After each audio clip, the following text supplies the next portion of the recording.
Hey, what's up? I'm Robbie Alexander. We're going to be doing some running today, but I don't just want to run, I want to do some parkour. Parkour is another word for free running, which is basically a sport that teaches you how to go over, under, around, or through any obstacles in your environment. And it's a really cool metaphor for the way you should live your life. Whatever obstacles come in your way, you should find a way to get through it without stopping. Just flow right through it. And in classic Robbie Alexander fashion, I have my Nike kicks, my fly Puma pants, and my nice crisp Adidas shirt. So now we're ready to go, right?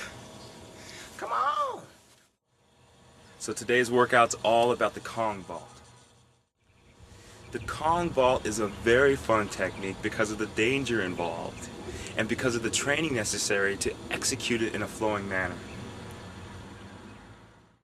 I hope you're hydrated, warmed up, stretched out, and ready to go, because this one today, it's a doozy.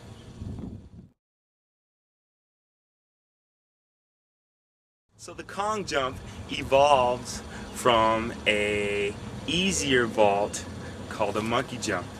And we're going to go through this first because it's going to get you ready and get your mind prepared for doing the big challenge that is the Kong vault. So let me take you step by step through this technique so that you can properly understand the technique without focusing on the big trick at hand. Okay? So from a running start, you focus on your obstacle, and with a nice takeoff, really good jump, you get airborne, and in mid-flight you reach for your obstacle with your arms. Grasp it with both hands.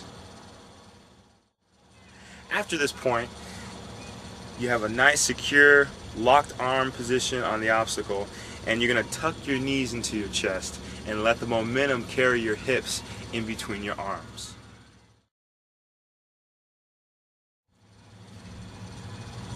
So now while your arms are supporting your body, locked, nice blocked position, you're going to focus next on the ground and where you're going to land. So the focus is no longer on the obstacle, it's where your feet are going to go after you flow through the obstacle. Some people like to put both feet down on the landing, some people like to put one at a time. I like to keep my mindset on flowing over or under or around or through the obstacle. So it depends on the situation at hand. Are you going to go into another trick? Are you going to vault over something else? Are you even going to touch the floor? Or are you going to fly to flow to another obstacle? Are you going to cut when you land? Or are you going to sprint when you take off, when you land? It's all up to the situation.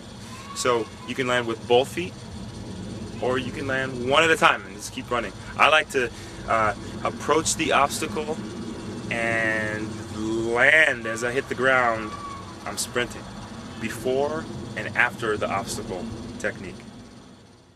Now here's the next part. This is the fun part. Once you're comfortable with the monkey jump, you can pick wider obstacles to go over. So once a bar or like sort of a balance beam type of obstacle is fairly easy and you can flow over it, you have all the technique involved, then you go to wider obstacles, so you have a longer distance to travel. And when that happens, when you have the wider obstacles, the technique changes. And this is the fun part. Here's where it gets interesting. The longer the obstacle, the more you're going to have to fly out like Superman, like this, and reach for the opposite end of the obstacle. Just like the monkey jump, as soon as your hands hit, you lock your arms, you tuck your knees in between, up to your chest. The momentum will carry your hips through your arms, and you will be cleared of the obstacle. Now the illusion is when you're approaching, it's going to look like it's too far to get over. But if you get a really nice takeoff and swing those arms and out in front of you like Superman, the further you reach, the more you're going to clear the obstacle. And if you do it right, the worst that should happen is you're going to land on the table. You're going to stand on the table. So as you tuck your knees in, if you're not going to clear it, your feet are going to be on the table. You're just going to be on your feet on the table. So that's how you know you're doing it right. The tuck and the reach. take off. Those three things. Take off, reach as far as you can to the end of the obstacle. As soon as you hit the other end, tuck your knees in and the momentum takes over. And then after that, it's just a step out. How are you going to step out? Both feet? 2 feet at a time? I like to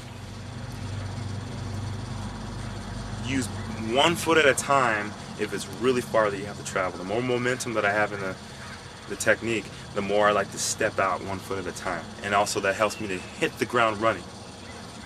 Both feet are going to have you land. 1 foot at a time, you're going to be set to take off or to cut or to go into another trick. Remember, the timing should be that as your hands are landing, your knees are tucking. So that wherever you hit with your hands, your body's going to follow. You reach to the end of the obstacle. When your hands hit, you're going to be over the obstacle. Remember that. So remember this too. The longer your obstacle, the more you have to travel, the further you have to travel, the more your feet should kick up over your hips. You're not going to be like this, vertical. But when you hit that bench with your hands, you're going like over a park bench the long way. When your hands hit, your feet should be a little higher than your hips. You tuck in, and by the time you tuck in, you're going to be over the obstacle. Okay. Before you know it, you're going to be conging. So start with a little bar and monkey jump over that. Get the technique and the timing down for making your hands hit, locking the arms, tucking your knees in, making the momentum. Bring your hips through your arms. Try a longer obstacle. Travel farther and farther. Reach out more. Lift your feet up more until you're doing a full-out Kong the long ways over a park bench.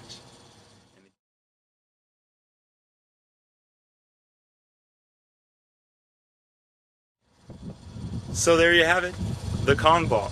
The biggest tip I can give you is to train so hard that your body can understand what your brain's trying to tell it. It's hard to understand, I want to do this thing, and have your body go, okay, and then do it. That communication between your brain and your body is what you really want. So I want to say, train super hard, and not until you get it, but until you can get it so easily that your brain can see an obstacle in front of it, and then your body will understand what it's trying to make it do. Oh my gosh, there's an obstacle, boom, Kong ball, boom. You're over it and you're running. You hit the ground running. That's your goal.